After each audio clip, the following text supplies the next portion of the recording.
You may have seen the recent headlines about highly sensitive people being more at risk for certain mental health issues. So, in this video, I'm going to break down that recent research study that sparked those headlines and why there's so much more to the story.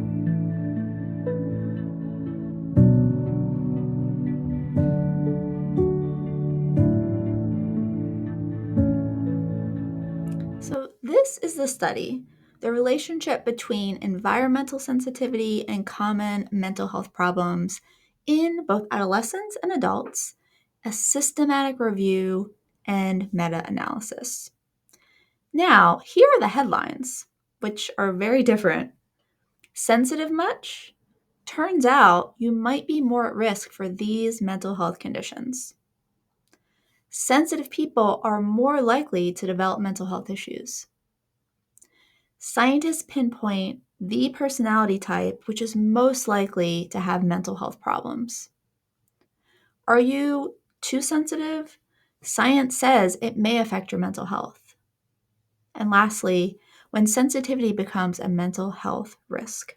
These are pretty dire sounding. So let's first talk about what the study actually says and then why these headlines are misleading and honestly a little bit concerning for me as a highly sensitive therapist. So, this study was a meta analysis led by Tom Falkenstein, a therapist in the UK. And it was a review of studies. They started with over 800 studies and then slowly whittled that down to the strongest 33. So, that covered a variety and different aspects of sensitivity and mental health. So, this allowed them to capture a big picture overview of many mental health struggles from common things like depression, anxiety, to OCD, PTSD, and various personality disorders, like avoidant personality disorder. And they confirm that there is a connection between high sensitivity and various mental health conditions, with some being stronger than others, such as anxiety.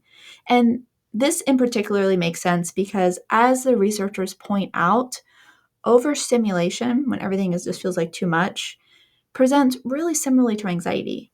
Your mind races, you feel flustered, you start to sweat, and these symptoms can feed even more anxiety. Overstimulation can also present as depression when your nervous system shuts down, you have too much going on, too much stress, and you just want to hide out in bed. It's true that highly sensitive people are susceptible to mental health struggles more than the average person, but as you've probably heard me say before, it's not the whole story. HSPs are more susceptible to both negative and positive experiences. So, if you grew up in an unstable or unsupportive environment, if you've experienced a traumatic event as an adult, if you're struggling emotionally in your life, that is going to impact you more. That is very much true. You know this to be true because you feel the experience more deeply. You're mentally processing it in more depth. However, you're not doomed to be stuck in that state of stress. That's the good news. You will actually respond more strongly to positive supports, positive experiences, environments than a non HSP would. So, this is also something they covered in the study. And one piece specifically that they mention is around depression, because HSPs who grew up in supportive environments, supportive homes, tend to actually have lower levels of depression compared to HSPs who grew up in unstable homes are more prone to depression. Makes sense, right? You're going to be more impacted. So this phenomenon is called differential susceptibility. You are differently susceptible to both negative experiences and positive experiences. You're going to crash quicker, but you're also going to rebound quicker. Even if your childhood wasn't great, as mine certainly wasn't. I'm an 8 on the ACEs inventory, and I've actually rebounded really well as an adult in therapy and making lifestyle changes. And if you're unfamiliar with that, what that means with ACEs, I'll link the questionnaire in the description. So, as you can see, this study is a lot more nuanced than the headlines would make you believe. And of course, there's no surprise there. They need to grab your attention. Even as someone who knows the context to this research as a therapist, someone who knows a lot about the trait, these headlines still put me a little bit on edge. And not because I worry about them being true or that I feel doomed as an HSP, but because of how others will perceive them. HSPs are already looked at as these too sensitive, fragile, overly emotional people. And I worry that these headlines are going to pigeonhole us even more into just focusing on the struggles of sensitivity, rather than seeing the whole picture of what we actually are as HSPs, which is highly intuitive, perceptive, creative, empathetic people who have a lot to offer. So, in doing this study, I know Tom Falkenstein, who led this research, had intentions to move the needle in mental health care for HSPs. He wanted to move this forward, which is desperately needed. And as a therapist, I can tell you that we're not taught about sensitivity in school.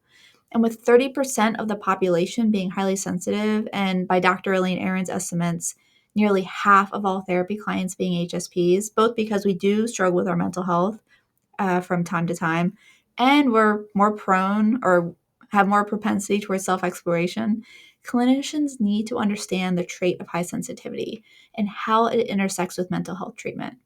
And this study, it points us in the right direction. And I hope it will be the impetus or the starting point for mental health education programs and individual clinicians to incorporate more awareness of the trait into the repertoire, into their training materials, into their treatment protocols. Because imagine knowing where your emotional response is, your nervous system overstimulation, where that comes from. Knowing that it's not a character flaw, it's not a weakness, but it's actually part of your makeup, your innate temperament. In other words, you were born this way, and there's nothing wrong with you. So instead of feeling doomed to a life of struggle or going through therapy treatments that don't quite work all the way, you actually understand what's at the root of what you're struggling with. And you and your therapist know how to respond. That's huge. And this study highlights how HSPs benefit when we incorporate things like emotional regulation skills, relaxation practices, mindfulness into therapy treatment. Also, that we can use art, music, and nature as other supports because we respond more to those. So, even if you're not in therapy, you can benefit from incorporating these practices in your day to day life. So, it's good news for everybody. So, this topic of sensitivity and mental health, it's a big one. It's more than I could cover in this video. So, I'm hoping to reconnect with Tom, bring him back on the podcast, and create a video for y'all that will dive into this research further in more depth. We can have a conversation about it. But in the meantime, feel free to let me know your thoughts and your questions around this topic in the comments down below, and I hope to address them soon. Thanks for watching. I'll see you next time.